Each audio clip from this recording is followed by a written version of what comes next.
Hello friends, welcome back to my channel. ಈ ವಿಡಿಯೋದಲ್ಲಿ Gruhalakshmi related ಎರಡು ಇಂಪಾರ್ಟೆಂಟ್ ಇನ್ಫಾರ್ಮೇಷನ್ನ ತಿಳಿಸ್ಕೊಡ್ತಾ ಇದ್ದೀನಿ. ಎರಡು ಕೂಡ ಇಂಪಾರ್ಟೆಂಟು. ಒಂದು, ಗೃಹಲಕ್ಷ್ಮಿ ಯೋಜನೆ ಅಡಿಯಲ್ಲಿ ಮಹಿಳೆಯರ ಹೆಸರುಗಳನ್ನ ಡಿಲೀಟ್ ಮಾಡಿರೋದ್ರ ಬಗ್ಗೆ.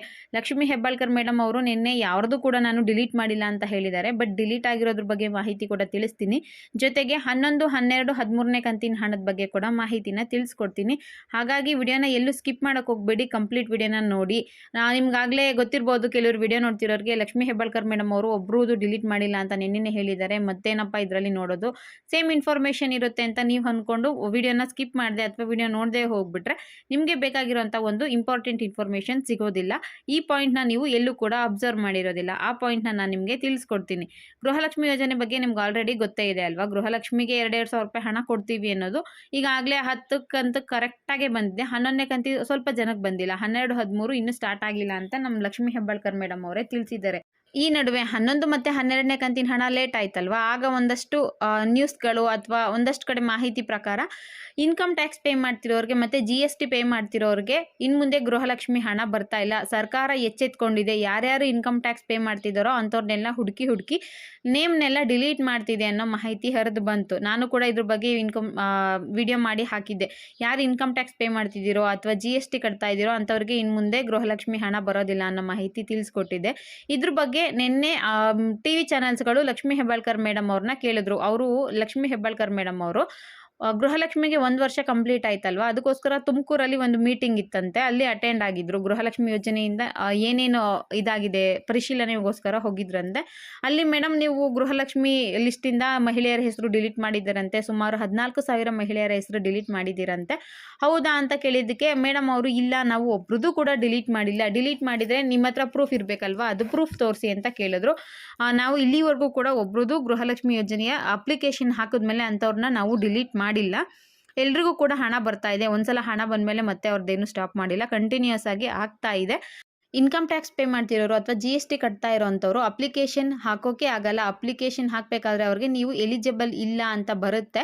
ಅದಾದಮೇಲೆ ಅವ್ರ ಅಪ್ಲಿಕೇಶನ್ ಸಲ್ಲಿಸೋದಕ್ಕೂ ಆಗಲ್ಲ. ನಾವೀಗ ಅಪ್ಲಿಕೇಶನ್ ಹಾಕಿದ್ಮೇಲೆ ಅವ್ರದ್ದು ಡಿಲೀಟ್ ಮಾಡೋಕ್ಕಾಗಲ್ಲ ಅನ್ನೋ ಮಾಹಿತಿನ ತಿಳಿಸ್ಕೊಟ್ರು. ಆದರೆ ಬಹಳಷ್ಟು ಮಹಿಳೆಯರು, ಅಂದರೆ 11, 12ನೇ ಕಂತಿನ ಹಣ ಲೇಟ್ ಆಯ್ತಲ್ವಾ, ಆಗ ಒಂದಷ್ಟು ಜನ ತಿಳಿಸಿದ್ರು ಇನ್ಕಮ್ ಟ್ಯಾಕ್ಸ್ ಪೇ ಮಾಡ್ತಿರೋರಿಗೆಲ್ಲ ಡಿಲೀಟ್ ಆಗಿದೆ, GST ಕಟ್ತಾ ಇರೋರಿಗೆಲ್ಲ ಡಿಲೀಟ್ ಆಗಿದೆ ಅಂತ. ಆಗ ಬಹಳಷ್ಟು ಮಹಿಳೆಯರು ಹೋಗಿ ಅಪ್ಲಿಕೇಶನ್ ಸ್ಟೇಟಸ್ನ ಚೆಕ್ ಮಾಡ್ಕೊಂಡ್ರು. ಇಲ್ಲ, ಅದಕ್ಕಿಂತ ಮುಂಚೆ ಕೂಡ ಬಹಳಷ್ಟು ಜನ ಚೆಕ್ ಮಾಡ್ಕೊಂಡಿದ್ರು. ಯಾರ್ಯಾರಿಗೆ ಹಣ ಬಂದಿರಲಿಲ್ವೋ ಅಂಥವ್ರು ಚೆಕ್ ಮಾಡಿದಾಗ ನೀವು ಇನ್ಕಮ್ ಟ್ಯಾಕ್ಸ್ ಪೇಯಿ ಆಗಿದ್ದೀರಾ ಅನ್ನೋದನ್ನ ಅಪ್ಲಿಕೇಶನ್ ಸ್ಟೇಟಸಲ್ಲಿ ತೋರಿಸ್ತಾ ಇದ್ರು. ಅದ್ರ ಸ್ಕ್ರೀನ್ಶಾಟ್ ಕೂಡ ನೀವು ಆಲ್ರೆಡಿ ನೋಡಿದ್ದೀರಾ ಅನ್ಕೊತೀನಿ. ಆ ಸ್ಕ್ರೀನ್ಶಾಟ್ ನನ್ನ ಹತ್ರ ಇರಲಿಲ್ಲ. ನಾನು ಇದ್ದಿದ್ರೆ ಅದನ್ನು ಕೂಡ ಶೇರ್ ಮಾಡ್ತೀನಿ. ಇನ್ಕಮ್ ಟ್ಯಾಕ್ಸ್ ಪೇ ಮಾಡ್ತಿರೋದ್ರಿಂದ ನಿಮಗೆ ರಿಜೆಕ್ಟ್ ಆಗಿದೆ ಅಂತ. ಲಕ್ಷ್ಮಿ ಹೆಬ್ಬಾಳ್ಕರ್ ಮೇಡಮ್ ಏನು ಹೇಳಿದ್ರು, ಇನ್ಕಮ್ ಟ್ಯಾಕ್ಸ್ ಪೇ ಮಾಡ್ತಿರೋರು ಅಪ್ಲಿಕೇಶನ್ ಹಾಕೋಕೆ ಆಗಲ್ಲ ಅಂತ ಹೇಳಿದ್ರು. ನೋಡಿ, ಅಪ್ಲಿಕೇಶನ್ ಹಾಕಿದ್ಮೇಲೆ ವೆರಿಫಿಕೇಶನ್ ಮಾಡಿರ್ತೀವಿ, ಅದರಲ್ಲಿ ಏನಾದರೂ ಇನ್ಕಮ್ ಟ್ಯಾಕ್ಸ್ ಪೇ ಮಾಡ್ತಿದ್ರೆ ಡಿಲೀಟ್ ಮಾಡಿರ್ತೀವಿ ಅಂತ ಹೇಳಿದರೆ ನಡೀತಾ ಇತ್ತು.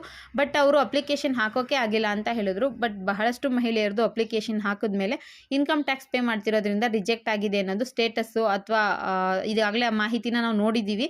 ಲಕ್ಷ್ಮಿ ಹೆಬ್ಬಾಳ್ಕರ್ ಮೇಡಮ್ ಅವರು ನಿನ್ನೆ ಎಲ್ಲೋ ಸ್ವಲ್ಪ ರಾಂಗ್ ಇನ್ಫಾರ್ಮೇಷನ್ ಕೊಟ್ರೇನೋ ಅಥವಾ ಮಾಹಿತಿ ಜಾಸ್ತಿ ಇರಲಿಲ್ವೇನೋ ಅನ್ನಿಸ್ತು ನನಗೆ. ಸದ್ಯಕ್ಕೆ ಅವ್ರು ಹೇಳಿರೋ ಪ್ರಕಾರ ಯಾರ್ದು ಕೂಡ ಡಿಲೀಟ್ ಮಾಡಿಲ್ವಂತೆ. TV ಚಾನಲ್ಸ್ಗಳು 14,000 ಮಹಿಳೆಯರದು ಡಿಲೀಟ್ ಮಾಡಿದ್ದೀರಂತಲ್ಲ ಮೇಡಮ್ ಅಂತ ಕೇಳಿದ್ರು. ಇಲ್ಲ, ನಾವು ಒಬ್ರದ್ದು ಕೂಡ ಡಿಲೀಟ್ ಮಾಡಿಲ್ಲ, ಪ್ರತಿಯೊಬ್ಬರದ್ದು ಹೇಗಿದೆಯೋ ಹಾಗೆ ನಡ್ಕೊಂಡು ಹೋಗ್ತಿದೆ ಅನ್ನೋ ಮಾಹಿತಿನ ತಿಳಿಸ್ಕೊಟ್ರು. ನೋಡಿ, ಇಷ್ಟು ಕಂತಿನ ಹಣ ಬಂದು ನಿಮಗೆ ಈಗ ಏನಾದರೂ ಇನ್ಕಮ್ ಟ್ಯಾಕ್ಸ್ ಪೇ ಮಾಡ್ತಿದ್ದೀರಾ ಅಂತ ಹಣ ಏನಾದರೂ ಬರೋದು ನಿಂತೋಗಿದೆ, ದಯವಿಟ್ಟು ಕಮೆಂಟ್ ಮಾಡಿ ತಿಳಿಸಿ. ನಮಗೆ ಹಣ ಸ್ಟಾಪ್ ಆಗಿದೆ, ಇನ್ಕಮ್ ಟ್ಯಾಕ್ಸ್ ಪೇ ಮಾಡ್ತಿದ್ದೀವಿ ಅನ್ನೋದ್ರಿಂದ ನಮಗೆ ಹಣ ಸ್ಟಾಪ್ ಆಗಿದೆ ಅನ್ನೋದ್ರ ಬಗ್ಗೆ ಮಾಹಿತಿನ ಕೊಡಿ. ನೆಕ್ಸ್ಟ್ ವಿಚಾರ ಬಂದು ಗೃಹಲಕ್ಷ್ಮಿ 11ನೇ ಕಂತಿನ ಬಗ್ಗೆ ಮಾಹಿತಿ. 11ನೇ ಕಂತಿನ ಹಣ 80,000 ಮಹಿಳೆಯರಿಗೆ ಬಂದಿಲ್ಲ ಅಂತ ನಮ್ಮ ಲಕ್ಷ್ಮಿ ಹೆಬ್ಬಾಳ್ಕರ್ ಮೇಡಮ್ ಅವರೇ ಒಪ್ಕೊಂಡಿದ್ರು. ಟೆಕ್ನಿಕಲ್ ರೀಸನ್ಸ್ಗಳಿಂದ 80,000 ಮಹಿಳೆಯರಿಗೆ ಹಣ ತಲುಪಿಲ್ಲ. ಆದಷ್ಟು ಬೇಗ ಅವ್ರಿಗೆ ತಲುಪಿಸ್ತೀವಿ ಅಂತ ಹೇಳಿದರು.